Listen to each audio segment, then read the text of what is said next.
Thanks for watching. Don't forget to like, comment, share and subscribe to Mufti Tariq Masood, famous scholar. اس صورت میں اللہ نے آپس میں رہن سہن کے آداب کو بہت اہتمام سے بیان کیا ہے. لا تدخلوا بیوتا غیر بیوتکم حتی تستأنسوا وتسلموا علی. جب کسی کے گھر میں جاؤ تو ایسے ہی نہ گھس جایا کرو, بلکہ پہلے ان سے اجازت لو اور سلام کرو. سمجھتے ہو کہ نہیں سمجھتے؟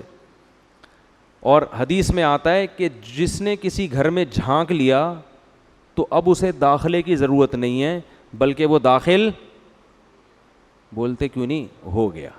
تو حدیث کا قرآن کا مطلب یہ ہے کہ کسی کی پرائیویسی میں اس کی پرمیشن کے بغیر آپ دخل اندازی کی کوشش نہ کریں. گوروں کے ہاں کیا ہوتا ہے, کمرے میں آنے کے بعد پوچھتے ہیں مے آئی کمنگ. کیا خیال ہے؟ مے آئی کمنگ. آ ہی گئے ہو, دیکھ ہی لیا کیا ہو رہا ہے یہاں پہ. ٹھیک. تو اسلام میں کیا ہے, کمرے میں آنے سے پہلے. ہاں, کمرے کا دروازہ ہی اگر کھلا ہوا ہے تو اس کا مطلب آپ کی پرائیویسی ہے, آپ خود ہی پرائیویسی نہیں چاہتے. تو ایسی صورت میں جس نے بھی آنا ہے وہ مے آئی کمنگ کا نعرہ لگائے بغیر وہ کہیں تمیز سے آ کے کنارے پہ بیٹھ جائے, اور جب صاحب اس کی طرف توجہ کریں, پوچھیں کیسے آنا ہوا, تو اس وقت بتا دے کہ اس لیے میں تشریف لایا تھا. کچھ چیزیں گوروں میں تکلفات ہیں خام خواہ کے. اب دیکھو, میں ایک بس بات سنا کے اپنے بیان کو ختم کرتا ہوں. میں جامعۃ الرشید میں پڑھاتا ہوں تو دروازہ کھلا ہوتا ہے, طلبہ کی کلاس ہو رہی ہوتی ہے, کوئی طالب علم واش روم جاتا ہے درمیان میں, تو واش روم سے جب آتا ہے تو کلاس کے دروازے پہ کھڑا ہو کر پوچھتا ہے کیا میں آ سکتا ہوں. تو میں طلبہ کو ڈانٹ لگاتا ہوں, نہیں آ رہی بات, یہ تمہاری کلاس ہے, تمہارے لیے یہاں بیٹھا ہوں, تو خام خواہ کے تکلف کی کیا ضرورت. یہ تکلفات ہیں کچھ جو ہم نے غیروں سے لیے ہیں. اسلام تکلفات کو پسند نہیں کرتا. بھائی آؤ, تمہاری کلاس ہے تو کیوں, آپ کو پتا ہے کہ میں نے یہی بولنا ہے کہ بیٹھو, یہ تھوڑی کہنے کہ میں آ سکتا ہوں, نہیں آپ نہیں آ سکتے, دفعہ ہو جاؤ یہاں سے.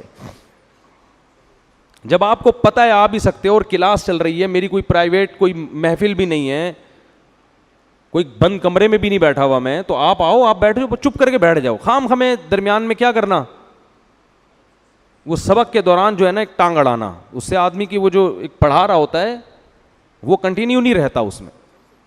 تو ایسی اجتماعی مجلسوں میں اجازت لے کے بیٹھنا یہ کوئی ادب تمیز کی بات بولو نہیں ہے. اس میں مے آئی کمنگ کہنا, یہ اجازت لینا, اس کی ضرورت نہیں ہے. یہ تو اوپن کھلا ہوا کمرہ ہے, بھائی آؤ بیٹھو. اور اگر آپ طالب علم نہیں ہیں, کلاس آپ کے لیے نہیں ہے, تو پھر بعض دفعہ انسان کو یہ ہوتا ہے کہ میں اجنبی آدمی آ کے اگر کلاس میں بیٹھ گیا تو پتہ نہیں ان کو غصہ آئے کہ بھئی آپ کو کس نے کہا. تو ایسے موقع پہ پھر انسان کو چاہیے کہ وہ آ کے کونے میں بیٹھ جائے, کھڑا نہ رہے بت بن کے. اس سے بھی انسان کو ذہنی تکلیف ہوتی ہے, کھڑا ہوا کیوں ہے, میرے سر پہ گرے گا, یہ ایک نفسیاتی اثر ہوتا ہے. اس کا طریقہ ہے تمیز سے کونے میں آ کے یا دروازے کے کنارے پہ بیٹھ جائیں. تو پڑھانے والا جو ٹیچر ہے وہ خود ہی تھوڑی دیر میں کہیں اسٹاپ کر کے آپ سے پوچھے گا جناب کیسے آپ تشریف لائیں. خود جب تک نہ پوچھے تو درمیان میں ٹانگ مت اڑاؤ. سمجھ رہے ہو؟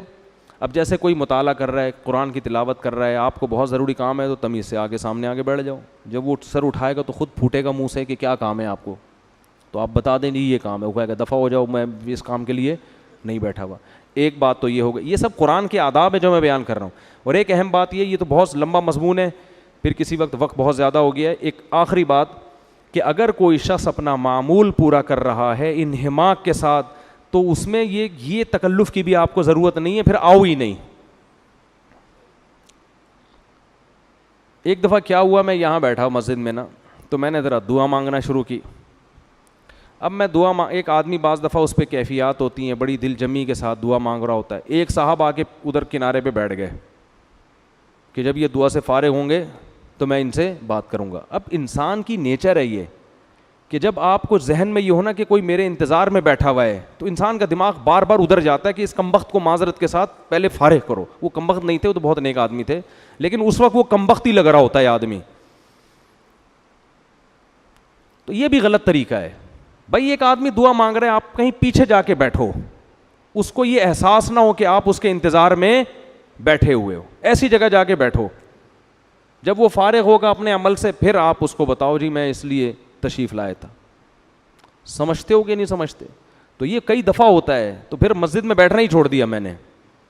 تو انسان جو ہے نا پریشان ہوتا ہے اس سے, یار کوئی ادھر بیٹھا ہوا ہے, کوئی ادھر بیٹھا ہوا ہے, مجھے پتہ ہے یہ انتظار میں بیٹھا ہوا ہے, کوئی سامنے آ کے بیٹھ جاتا ہے, کوئی یوں آ کے بیٹھ جاتا ہے نا, یوں کر رہا ہوتا ہے, ایسے کرو, اس کو اپنے عمل سے دکھا رہا ہوتا ہے کہ مجھے خارش ہو رہی ہے, کھجا بھی رہا ہوتا ہے تاکہ میں اس کی طرف توجہ کروں. تو اس سے انسان یعنی یہ آداب ہے جو قرآن مجید نے ہمیں بیان کیے ہیں کہ گھر میں جاؤ تو سلام کر کے جاؤ, پہلے اجازت لے لو, 3 اوقات میں جاؤ تو بھی اجازت لے کے جاؤ, من قبل صلاۃ الفجر وحین تضعون ثیابکم من الظہیرہ. دوپہر صحابہ کرام اکثر کرتے اتار کے بے تکلف ہو کے گھروں میں لیٹا کرتے تھے, تو قرآن نے کہا بالغ لوگ ایسے ہی کمروں میں داخل نہ ہو جایا کریں. انسان بعض دفعہ بے لباس ہوتا ہے, پتہ نہیں کس کنڈیشن میں لیٹا ہوا ہے, کس کنڈیشن میں بیٹھا ہوا ہے. تو یہ تمیز ہماری مارکیٹ سے کیا ہو رہی ہے, شارٹ.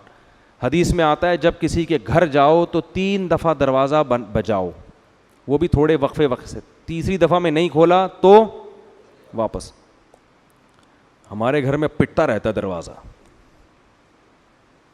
اب تو گارڈ تھوڑا سا, گارڈوں کو بھی میں نے بولا ہے کہ لوگوں سے بہت نرم لہجے میں بات کرو. اب یہ بیچارے دیہاتی ہیں, تھوڑا ان کو سمجھانے میں بھی کر کے بھگا رہے ہوتے ہیں ان کو, تو ان کو ہم نے سمجھایا بڑی محبت سے, آرام سے, ان کو بیٹا یہاں بیٹھو, ادھر آ کے تھوڑا صبر کرو, ابھی آئیں گے, نماز کے لیے آئیں گے, بات. تو یہ تھوڑا سا ہے اسٹائل چینج ہے ان کا نا, تو ابھی ٹائم لگے گا سمجھانے میں. لیکن کیا ہوتا ہے, آ کے دروازہ ڈھپ ڈھپ ڈھپ بجانا شروع, تو پھر بجایا جا رہا ہے 3 دفعہ بھی, تو تھوڑا سانس تو لے کے تیسری دفعہ بجاؤ, ہو سکتا ہے اگلا پہلی دفعہ میں ہی آ جائے نیچے. میں نے گھر کے باہر بیل اسی لیے نہیں لگائی ہے کیونکہ جب دھپ دھپ دروازہ بجا رہے ہیں, بیل ہو گئی تو ایلفی سے چپکا کے کھڑے ہو جائیں گے اس کو, کہ نکل باہر. تو ہر چیز کا میرے بھائی ایک تمیز ہوتی ہے. اچھا موبائل میں بھی ایسا ہی ہے, آپ 1 دفعہ کال کریں, دوسری دفعہ کریں, تیسری دفعہ کال کر کے بند کر دیں. 50 کالیں آئی ہوئی ہوتی ہیں ایک آدمی کی, 50 کالیں بجایا جا رہا ہے, فون کیا جا رہا ہے. میں پھر بلاک کرنے کے علاوہ میرے پاس کوئی آپشن نہیں ہوتا. میں کہتا ہوں اس کے ساتھ مسائل ہیں اسی وجہ سے بیچارے کے ساتھ, تو فوراً بلاک. تو یہ آپس کے رہن سہن کے آداب ہیں, طریقے ہیں. بہت سے آداب گوروں نے لے لیے ہیں, ہمارے ہاں وہ شارٹ ہو گئے. جو جب آئے جدھر جائے جس طرح سے جا کے گھستا چلا. W11 کی بس سمجھا ہوا ہے اس کو. W11 میں ادب ہوتے ہیں, کبھی W11 میں دیکھا اوپر چڑھنے کے بعد میں آئی کمنگ اتنی دیر میں کنڈکٹر جو ہے نا ٹانگ مار کے اندر گزیڑ دے گا آپ کو, ابے کمنگ شمنگ چھوڑ, ابھی گاڑی نے نکلنا ہے. تو وہ گھروں کو بھی ہم نے کیا بنایا ہوا ہے, W11 بنایا ہوا ہے. اللہ تعالیٰ ادب تمیز عطا فرمائے. وما علینا الا البلاغ.